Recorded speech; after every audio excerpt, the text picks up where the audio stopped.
Alhamdulillah kita malam ini bisa melanjutkan kajian kita dengan izin Allah Subhanahu wa taala.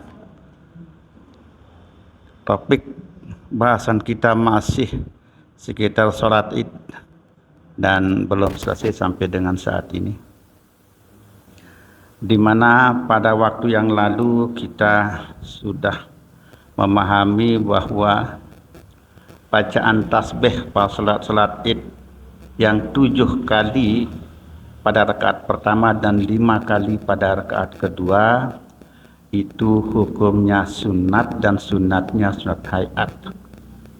Sama statusnya dengan membaca a'udzubillahi minasyaitonir atau ta'awudz misalnya. Karena itu maka kalau ditinggalkan juga sholat kita sah, tetap sah. Artinya kalau misalnya kita sengaja maupun tidak sengaja begitu takbiratul ihram selesai kemudian kita baca doa iftitah langsung baca surat Al-Fatihah, itu sah sholat Id kita. Walaupun sama sekali kita atau imam tidak membaca takbir yang 7 pada rakaat pertama dan 5 pada rakaat kedua. Nah, dengan demikian maka kalau kita yang jadi makmum itu tetap ikut imam. Ya, imam tidak membaca tasbih yang 7 itu juga kita tidak ikut membaca tasbih tersebut. Jadi kalau sudah imam masuk pada bacaan Al-Fatihah, kita tidak perlu menegur imam agar imam kembali untuk membaca tasbih yang 7. Tidak perlu. Ya. Karena apa? Karena kalau sudah masuk pada bacaan Fatihah yang mulai dari Bismillahirrahmanirrahim, seseorang baik itu sholat sendiri maupun menjadi imam tidak boleh lagi untuk kembali membaca tasbih. Tidak boleh. Artinya sudah tidak ada waktu lagi itu. Ya. Memang jumlah tasbih itu 7 pada rakaat pertama. Namun ya tasbih ya takbir 7 nggih, betul. Takbir yang 7 ya sekaligus tasbihnya 6. Kenapa 6? Karena begitu selesai takbir yang ke-7 kita tidak perlu lagi membaca tasbih. Udah diam kita. Allahu Akbar, kita tunggu imam untuk membaca surat Al-Fatihah. Jadi kita setelah takbir yang ke-7 kita tidak perlu lagi membaca tasbih. Nah, ketika misalnya ya sekali lagi imam sudah tidak membaca tidak takbir atau tidak membaca tasbih, masuk ke surat Al-Fatihah, tidak perlu kita menegur dengan membaca tasbih. Tidak perlu kita tegur imam tersebut. Nah, dalam kaitannya dengan menegur di dalam sholat itu kita kenalkan ada dua, yaitu pertama menegur dengan membaca tasbih, dan yang kedua adalah mengingatkan imam ketika imam lupa lanjutan bacaan ayat Al-Quran setelah Al-Fatihah. Cuman yang perlu diperhatikan bahwa menegur imam dengan membaca tasbih atau menuntun mengingatkan imam dengan membaca ayat itu ada aturan syariatnya. Ya, ada aturan syariatnya. Dalam artian bahwa baik menegur pakai tasbih ya, maupun menuntun imam, mengingatkan imam dengan membaca ayat lanjutannya, itu yang penting pertama kali, yang pertama yang perlu kita perhatikan adalah itu memang diperlukan, cuma yang negur ini atau yang baca tasbih ini mohon jangan semata-mata berniat menegur imam. Ya, jangan semata-mata baca tasbih hanya karena menegur imam. Kalau itu niat yang dilakukan oleh seseorang makmum misalnya, niatnya hanya menegur imam, membaca tasbih karena menegur imam, batal sholat orang yang bersangkutan. Itu dia, yang menegur batal. Itu dia yang perlu diingat. Jadi kalau hanya menegur subhanallah, negur imam agar imam berbuat sesuai dengan yang seharusnya, maka makmumnya yang batal sholatnya. Itu dia. Sama dengan menegur ketika mengingatkan imam dalam bacaan ayatnya, sama juga. Jadi baca ayat semata-mata karena menuntun imam, mengingatkan imam, itu juga makmumnya batal sholat. Batal, ini tidak tanggung-tanggung, batal dia sholatnya. Itu dia. Jadi apa yang harus dilakukan oleh seorang makmum kalau begitu, ya? Yang dilakukan oleh makmum, seorang makmum ketika mau menegur imam, misalnya dengan membaca tasbih, maka dia yang paling pokok adalah berniat untuk membaca tasbih, baru sekaligus untuk menegur imam. Oke, boleh kalau begitu. Jadi niatnya adalah membaca tasbih yang paling utama. Nah, baru sambilan itu adalah menegur imam, boleh. Yang tidak boleh adalah semata-mata menegur imam. Subhanallah, subhanallah, dia bilang tidak berniat, akan berniat untuk membaca tasbih, itu batal sholat makmum ini, itu dia. Jelas niki? Nah, itu dia. Jadi kita berniat menegur imam pakai tasbih, itu niat kita yang pokok adalah membaca tasbih. Ya, subhanallah. Yang kedua, ketika makmum mengingatkan imam dalam satu bacaan ayat yang lupa lanjutannya, ini mohon diperhatikan. Dari sisi imam, ya, dari sisi imam dulu. Demikian juga makmum ketika mengingatkan bacaan imam dalam membaca lanjutan ayat dalam dalam ayat Al-Quran yang dibaca oleh imam ini, dia lupa misalnya, maka tetap makmum itu dituntut agar berniat pertama membaca Al-Quran, baru sambil itu berniat untuk mengingatkan imam lanjutan ayatnya.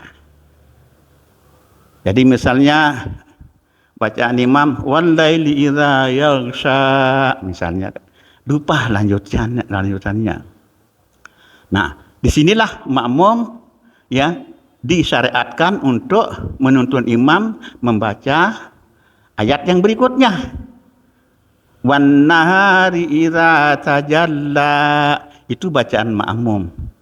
Jadi makmum ini sesungguhnya adalah membaca Al-Quran dia sambil menegur imam. Jadi membaca Al-Quran sambil menegur imam. Dan bacaan Al-Quran makmum ini bacaan yang benar. Yang benar dalam artian, dalam artian itu mulai dan berhentinya sesuai dengan aturan bacaan Al-Quran itu sendiri. Artinya membaca ayat utuh misalnya itu bagus. Ya. Wal-laili idza yaghsha, imam diam. Nah, terus pada makmum yang baca wan nahari idza tajalla. Jadi utuh, jangan wal-laili idza selesai, jangan begitu. Ya. Jangan begitu, makmum ini harus tuntas membaca sesuai dengan titik koma dalam ayat itu, gitu. Ya. Karena dia memang membaca Al-Qur'an dia. Sementara itu ini mohon diperhatikan terutama bagi imam, ketika makmum membaca lanjutan sebuah ayat yang dilupa oleh imam itu, imam ini diam, benar-benar diam mendengarkan bacaan makmum yang ingatkan itu. Benar-benar sampai selesai. Jangan makmum sedang membaca di tengah-tengah ayat, imamnya lanjutkan, jangan begitu, ya. Jadi imam ini dan kita semua sejari makmum benar-benar memperhatikan bacaan daripada makmum yang mengingatkan imam ini sampai dengan bacaan yang selesai, berhenti gitu. Jangan baru sepotong langsung imam melanjutkan, jangan begitu. Ya, ini merusak tatanan syariat cara menegur pakai ayat itu. Jadi wan nahari idza tajalla, baru imam lanjutkan wan nahari idza tajalla gitu dan seterusnya. Ya. Jangan baru wan nahari, baru ingat kan, ingat imam wan nahari idza, ingat langsung dia lanjutkan wan nahari. Nah, ini salah ini. Ya. Nah, salah itu, ya. Jadi kadang-kadang makmum dia berhenti mengingatkan, itu kacau jadinya bacaan makmum ini. Itu dia. Jadi bacaan makmum jadi kacau. Semua kita jadi makmum, menjadi imam itu dengan benar-benar mendengarkan orang membaca Al-Quran gitu. Bukan hanya sekedar mengingatkan lanjutan bacaan ayat. Ini yang pokok. Nggih, sila. Salam.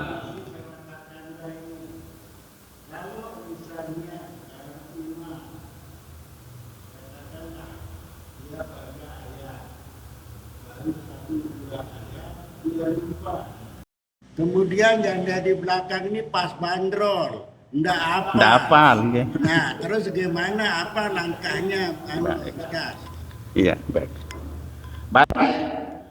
Kalau ya, imam tidak ingat bacaan selanjutnya kan, membaca itu prinsipnya adalah membaca ayat Al-Quran itu ya di dalam sholat tidak harus utuh sampai dengan selesai, itu dulu. Tidak harus utuh, ya. Meskipun satu ayat cukup. Meskipun satu ayat sudah cukup. Itu dia. Jadi misalnya imam baca walaili idza yaghsha, lupa dia, tidak ada yang ingetin misalnya kan. Dua hal yang bisa dilakukan oleh imam yang begini. Pertama, bisa langsung ruku. Tak apa-apa, karena sudah terhitung baca ayat. Yang kedua, ganti dengan yang lainnya, ganti ayat dengan yang lainnya. Ya, itu bisa dilakukan. Jadi itu solusinya. Kalau umpamanya imam lupa, makmum tidak ada yang negur, silakan, boleh langsung ruku. Nah, tidak ada ketentuan bahwa ayatnya yang dibaca itu satu surat full, tidak ada.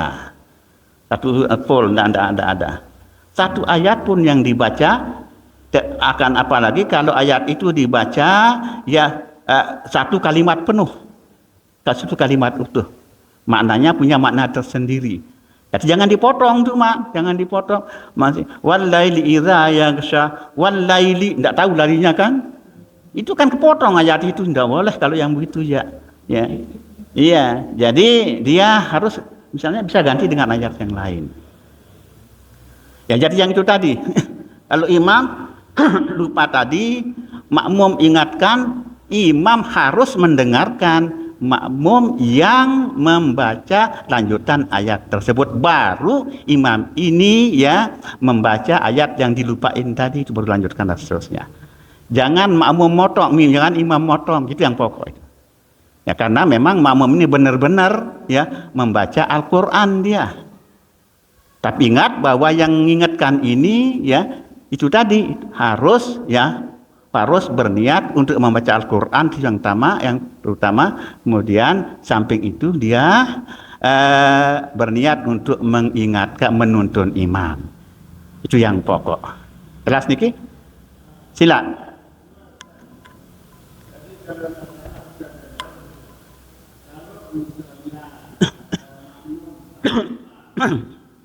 Dilakukan katakanlah pelanggaran.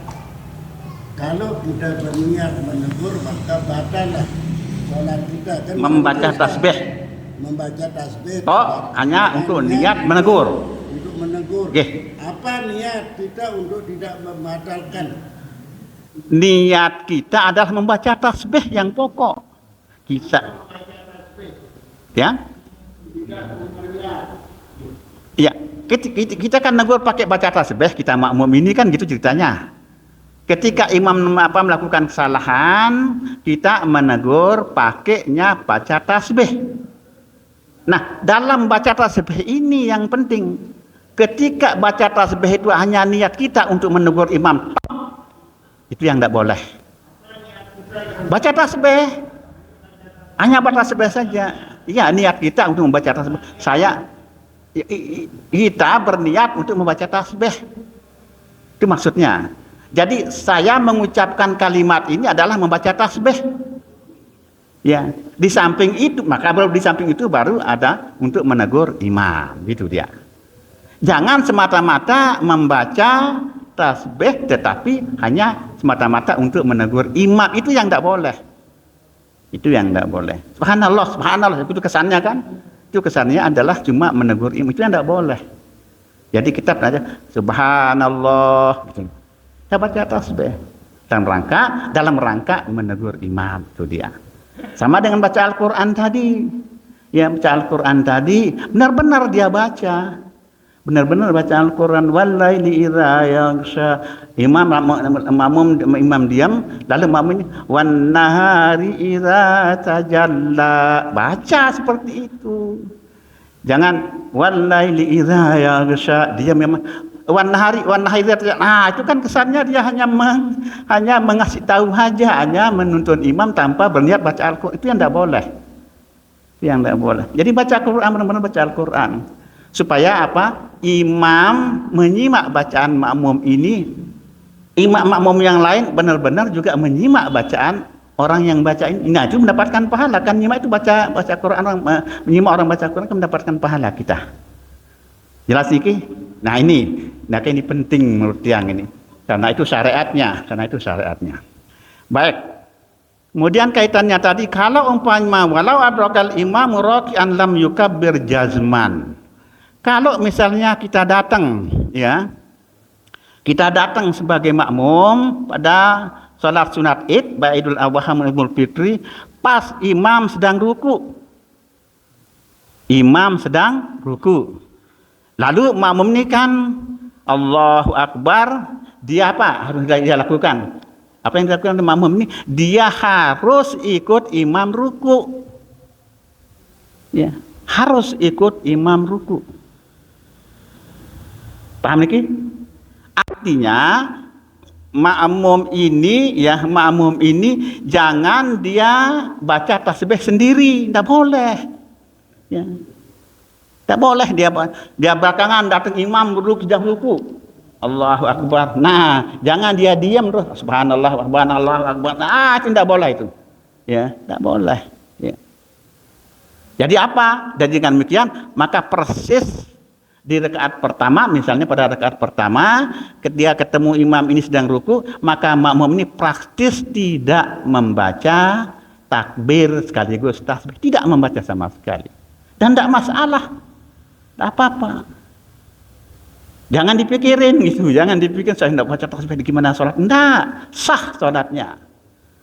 Sah sholat makmum ini ketika imam datang ruku, sedang ruku, dia datang terlambat misalnya Allah Akbar, langsung ikut ruku makmum ini tanpa membaca apapun, apalagi tasbih Fatihah saja tidak usah dibaca. Ini dia. Jadi mohon siapapun juga dalam sholat apapun sebenarnya, kalau imam sedang ruku, mohon makmum ini hanya baca takbiratul ihram, Allahu Akbar, langsung ruku. Jangan sedikit pun baca apapun, ya. Apalagi baca doa iftitah, ya. Baca Fatihah jangan, tidak boleh. Seorang makmumnya datang terlambat, imam sedang ruku, dia harus ikut ruku. Bagaimana dengan bacaan yang tadi? Jadi semuanya itu bacaan semua tadi yang tidak dibaca itu adalah tanggungan imam. Di sinilah terletak tanggungan imam. Maka berarti si makmum ini tinggal ikut imam sampai dengan salam. Kalau itu terjadi pada rakaat pertama. Dan rakaatnya itu kehitung, rakaat pertamanya kehitung, itu dia. Yang menjadi masalah adalah seringkali ada anak-anak yang tidak mengerti, imam ruku, dia Allahu Akbar, dia baca Fatihah sampai imam iktidal. Bukan saja anak-anak kita. Ya, atau anak-anak yang tidak pernah belajar, misalnya anak-anak muda katakanlah begitu. Allahu Akbar, ruku imam, dia baru datang baca Fatihah, dia begitu belum melabali amin, ini sudah imam kan naik apa? Naik i'tidal. Ya, dia malik. Nah, itu apa artinya? Dia itu nanti harus ngambil rakaat lagi satu walaupun Fatihahnya tutup gitu loh. Ya, karena dipaksain. Nah, dipaksain. Karena ukuran rakaat itu adalah dia mendapatkan ruku sama imam. Ya. Kalau tidak dapat ruku sama imam lalu Fatihahnya selesai, itu tetap dituntut harus menambah rakaat gitu. Itu intinya. Ya, ini terkait dengan sedikit tentang sholat yang kita lakukan seharian. Kemudian kaitannya dengan lanjutan daripada bahasan kita pada minggu yang lalu terkait dengan Nah, kita sebagai makmum datangnya makbub. Nah, sementara imam baru mau mulai ruku, kita langsung takbiratul ihram. Nah, kan ada jedanya agak lama gitu. Nah, terus kita enggak baca apa-apa, atau kalau kita baca bagaimana anunya kita? Betul, baik. Sudah kita bahas, tidak apa-apa, sudah kita bahas. Baik. Makmum datang sedang imam ruku. Sudah mau atau sedang ruku sama saja. Tapi masih ada waktu kita untuk imam. Ya, oke. Ruku. Nah, terus kita baca umpama Fatihah. Bukan baca subhanallah. Oh. Ini kita terlambat datang atau bagaimana maksudnya? Terlambat datang. Jadi imam sedang ruku. Imam ruku. Terus? Nah, terus di dalam kita ruku sebagai makmum kita baca subhanallah. Terus? Ya, seterusnya lah begitu. Terus?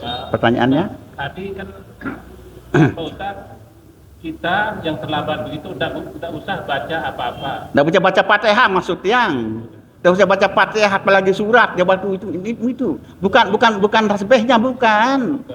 Ya maksud yang ketika imam sedang ruku, makmum ini ikut ruku, ya baca tasbih dan baca tasbih ruku.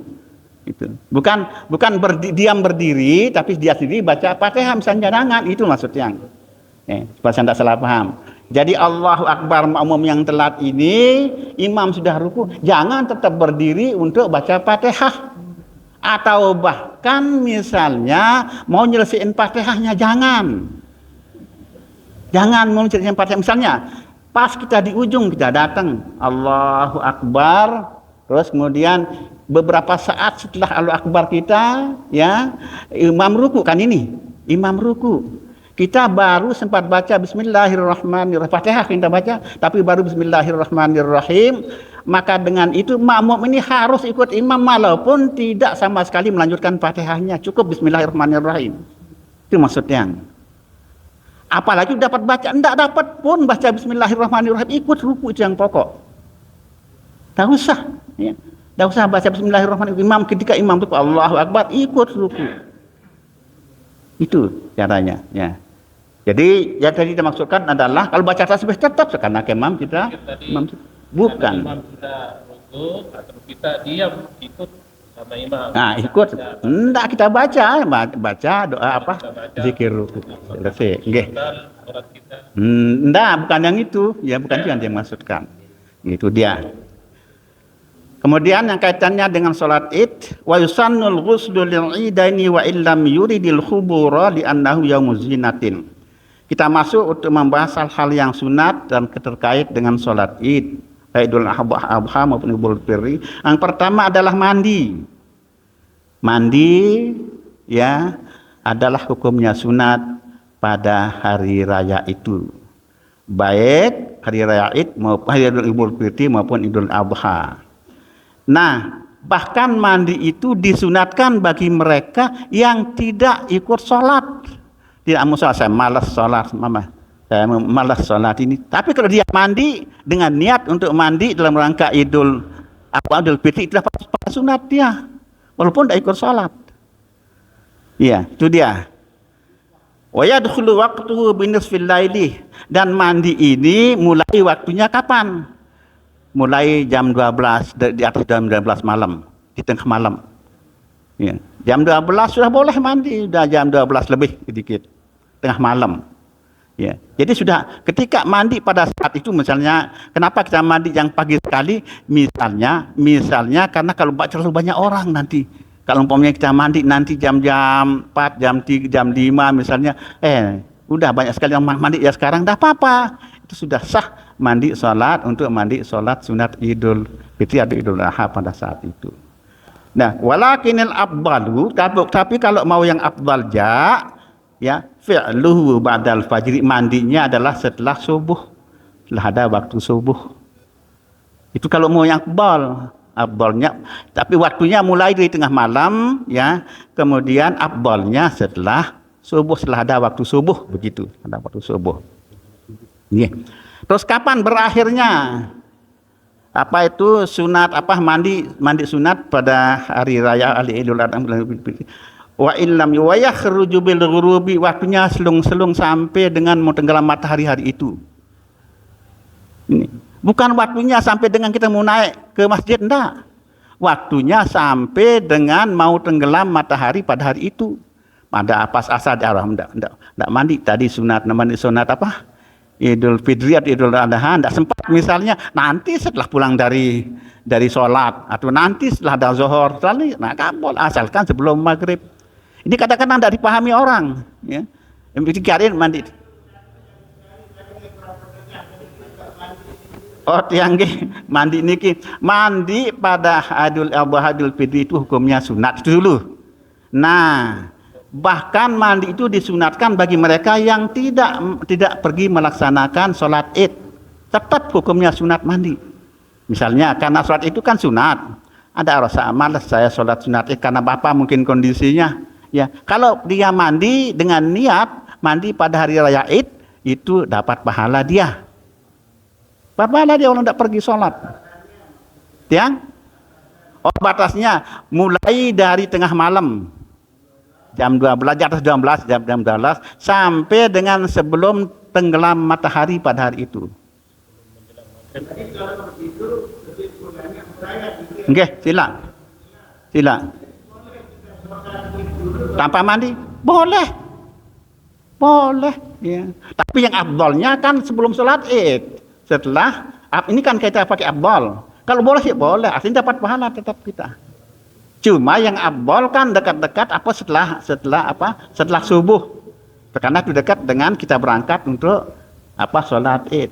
Dari sisi boleh sih boleh. Afdalnya yang kita kejar sekarang kan. Afdalnya adalah setelah waktu subuh. Ya. Kemudian yang berikutnya wa yusannul bukuru ba'da subhi li ghairil imam, ini dia. Bagi yang jadi makmum disunatkan pagi berangkat ke masjid. Bagi yang jadi makmum, pagi udah berangkat ke masjid. Misalnya jam 7 atau jam 8, jam pagi setelah subuh kita berangkat. Itu lebih bagus. Itu afdalnya. Nah, li ghairil imam, bagi selain imam. Kalau imam tidak disunatkan untuk cepat-cepat datang, ini dia. Imam sholat id baik Idul Adha maupun Idul Fitri itu tidak disunatkan untuk pagi-pagi datang ke masjid. Tidak sunat, tidak mendapatkan pahala sunat. Yang dapat pahala sunat adalah makmumnya, kita yang jadi makmum, yang mendapatkan pahala sunat pagi-pagi datang ke masjid untuk menghadiri sholat id. Ya, bahkan setelah sholat subuh berangkat. Iya. Wa yahbural imam waqta sholati. Kalau imam ya kapan dia berangkat? Imam itu datangnya pas mau qomat. Itu yang afdal bagi imam, pas mau qomat. Ya. Itu dia, itu standarnya. Ya. Jadi imam itu datang pas mau qomat. Itu yang sunat bagi imam. Tidak sunat dia datang pagi-pagi bagi imam. Ya. Ini dia. Kemudian yang berikutnya adalah, ya, nanti ada penjelasan, ya. Imam itu bagi makmum yang datang pagi itu disunatkan hukumnya untuk melaksanakan sholat sunat apa saja. termasuk sholat sunat tahiyatul masjid dan sholat sunat mutlak misalnya, silahkan aja selama dia sebelum sholat Idul Adha dimulai. Tapi bagi makmum apa hukumnya sholat? Makruh bagi imam untuk sholat apapun, sholat sunat apapun sebelum qamat. Itu dia. Ya. Jadi imam justru tidak disunatkan untuk melaksanakan sholat apapun, sholat sunat apapun sebelum qamat. Iya, semuanya tidak disunatkan. Bahkan katanya makruh. Ini dia. Makruh apapun. Itu syariatnya seperti itu. Ini dia nih, penting diperhatikan ini, ya. Ya. Jadi makanya imam itu datangnya pas mau qomat, begitu datang imam qomat gitu yang pas. Iya, enggak usah sholat apapun, karena sholat pada waktu itu bagi imam sholat sunat bagi imam khusus bagi imam itu hukumnya makruh. Kan tidak dapat pahala apapun kita jadi imam. Ini mungkin tidak banyak ditahu, mungkin atau ditahu tapi tidak dilakukan gitu, mungkin juga. Ya, itu dia. Ya, jadi bagi imam khususnya ini, bagi imam. Kalau makmum sholat sunat. Ya, karena itu maka imam datangnya telat, harus telat. Sebenarnya telat datang pas mau qomat. Artinya ketika imam datang qomat gitu. Ketika imam datang qomat. Itu yang pas.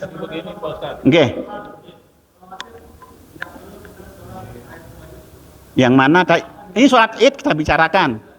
Sholat Id, Idul Adha, Idul Fitri, ini sholat Id bukan yang lainnya. Ini imam untuk sholat Id gitu loh. Bukan yang lainnya, dan yang lainnya enggak ada bukan itu persoalannya. Dan ini khusus untuk sholat Id. Jelas niki? Khusus untuk sholat Id. Terus tadi napi? Sila. Apa wajib mandi dulu? Karena pernah saya dengar itu diwajibkan mandi dulu untuk sholat subuh gitu. Bagaimana, Pak? Ini mandi apa dulu kan itu pertanyaannya. Sholat subuh. Sebelum sholat sholat katakanlah sholat tabliyahnya. Jadi begitu kita bangun, kita mau ke masjid, diwajibkan, katakan begitu Pak Basri, diwajibkan untuk mandi. Apa ada dasarnya yang seperti itu? Kan kalau tidak salah pernah saya tanya sama Pringgih, saya juga pernah baca di YouTube. Kalau kita mau sholat tahajud diwajibkan untuk mandi dulu, tapi Ustaz bilang tidak perlu, begitu bangun langsung wudu. Nah ini kaitannya dengan sholat subuh. Gimana Ustaz? Oke, tidak ada syariat untuk mandi dulu sunat, apalagi wajib. Ya, mau berangkat sholat subuh mandi dulu wajib apalagi sunat apa wajib, tidak ada. Itu lain cerita. Itu lain cerita. Kalau itu wajib sih, mungkin itu yang dimaksudkan mungkin. Atau mungkin itu yang dimaksudkan, mungkin kalau yang dimaksudkan itu memang wajib. Ya, wajib, enggak boleh. Ya, itu dia. Iya. Iya, kalau memang mandinya itu adalah mandi wajib tadi, itu memang wajib sih mandi, enggak boleh kita datang sholat sebelum mandi, enggak boleh kalau itu yang dimaksudkan. Iya, benar. Ya. Iya. Jadi kalau mandi yang sunat enggak ada itu. Baik yang hukumnya sunat baru kita berangkat. Nah, enggak ada. Wudu aja. Ya, nah. Itu yang kemudian pelungguh tadi apa? Nah begini Pak Ustaz, terkait dengan sholat Id tadi, kebetulan yang akan menjadi imam ini kan masih belum datang lagi, kira-kira 1 menit lah. Kemudian diganti oleh panitia yang jadi imam orang lain yang sudah lama ada di masjid. Bagaimana itu? Tidak ada masalah kalau itu, ini yang khusus jadi imam. Ya, jadi kalau orang yang penggantinya kan orang tidak tahu dia menjadi imam, kan itu persoalannya. Tidak tahu dia menjadi imam, orang sudah sholat mau diganti, tidak ada masalah kalau yang ini yang memang sudah dia diminta untuk jadi imam pada saat Id itu, ya kan? Itu yang dimaksudkan. Dia datangnya pas mau qomat gitu.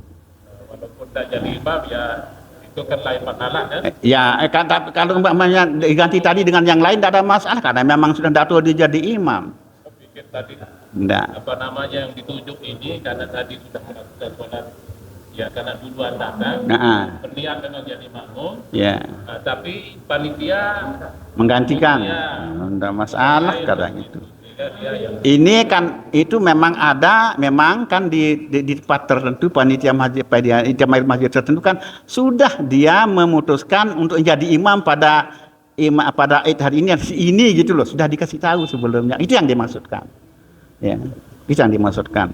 Makanya bagi imam itu disunatkan telat-telat hadir. Ini dia. Kalau makmum disunatkan pagi-pagian hadir. Pagi-pagi dia hadir. Imam ini yang hadirnya pas mau qomat, itu yang syariatnya. Pas mau qomat, itu yang syariatnya. Kemudian, enggak silang.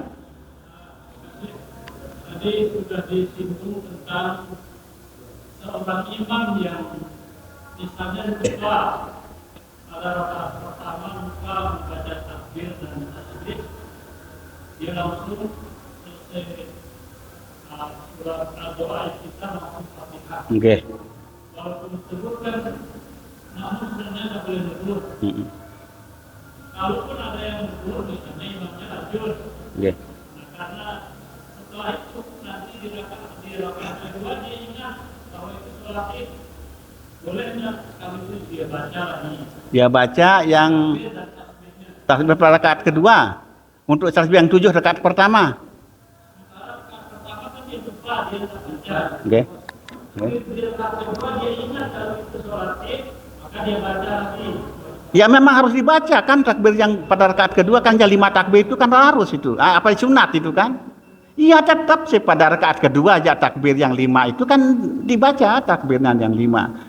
Jangan karena Anda baca pada rakaat pertama, Anda baca pada rakaat kedua sengaja, jangan. Ya. Jadi tetap pada rakaat pertama yang sudah lewat, pada rakaat kedua ya itu dibaca tasbih yang 5, tasbih yang 4. Ya. Jadi tasbihnya 4, takbirnya 5 gitu. Karena setelah takbir terakhir dia tidak baca apa-apa, langsung menunggu imam untuk membaca Fatihah. Jelas niki? Itu dia. Jadi wa ayu ajilal qubur fil adha. Kemudian yang berikutnya, kalau di hari raya Adha aja memang lebih bagian dari hadir kita ke masjid untuk sholat id dibandingkan dengan pada sholat Idul Fitri. Kalau Idul Fitri tidak apa-apa, sedikit kan, tapi yang afdal adalah hadir lebih pagi pada Idul Adha itu lebih afdal dibandingkan dengan pada Idul Fitri gitu. Artinya kalau Idul Adha pagian sudah kita datang, Idul Fitri tidak apa-apa, telat sedikit. Telat sedikit daripada Idul Adha maksudnya. Itu dia. Wa yu'akhiru fil qalilan. Nah, kalaupun telat sedikit pada Idul Fitri tidak apa-apa, telat sedikit dibandingkan dengan Idul Adha itu. Idul Adha duluan kita datang. Nah, tidak apa-apa sedikit telatnya untuk Idul Fitri. Karena pada prinsipnya lebih pagi kita datang itu lebih afdal kita. Wa ikmal wa afdalu fi sadaqatil fitri an takun qabla shalah yang yang berikutnya adalah memang kalau kita mau keluarkan zakat fitrah yang paling afdal adalah dekat-dekat kita berangkat ke masjid, itu yang afdal. Tapi nanti kita khusus bicarakan kapan waktunya kalau yang ini. Nanti kita akan bicarakan khusus, tidak bisa sekarang. Karena banyak yang kita akan bahas kalau itu zakat fitri. Tapi yang di sini dikatakan bahwa afdalnya zakat fitrah itu kita keluarkan ketika kita hendak mau berangkat ke masjid. Itu yang afdal. Itu yang afdal. Terus bayun dabut tatayyubu lidzakari bi ahsani ma yajidu indahu min at-tib. Nah, kemudian yang sunat juga adalah kita berharum-harum, pakai harum-haruman ya ketika kita hendak berangkat ke masjid untuk melakukan sholat. Itu biasa tuh. Kemudian wattazayyunu bi ahsani siyabihi. Nah, ini dia. Kemudian kita pakai pakaian yang paling bagus menurut kita. Ya, mana pakaian paling pantasan orang yang paling bagus biasakan yang baru. Nah, ini ada dasar syariatnya ini. pakai baju baru pada waktu Id, karena itu yang paling bagus tentunya kan, karena syariatnya adalah sunat kita memakai pakaian yang paling bagus menurut kita pada saat itu yang kita punya, ya. Tetapi apalagi kalau yang paling bagus itu warnanya putih, wa aqbaluhal baybu illa an yakuna ghairuha ahsan. Ada yang putih tapi tidak yang paling bagus. Mana yang bagusan ini? Putih kurang bagus atau yang tidak putih tapi yang bagusan? Yang bagusan itu yang lebih afdal adalah walaupun tidak putih tapi yang paling bagus. Bagusan yang tidak putih tapi itu paling bagus. Daripada putih kurang bagus gitu loh. Bahkan mungkin kurang baru kan gitu. Jadi ada standar, ada dasar syariatnya. Ketika kita pakai baju baru, ya bagus gitu kan? Tidak, nggih, nggih, nggih.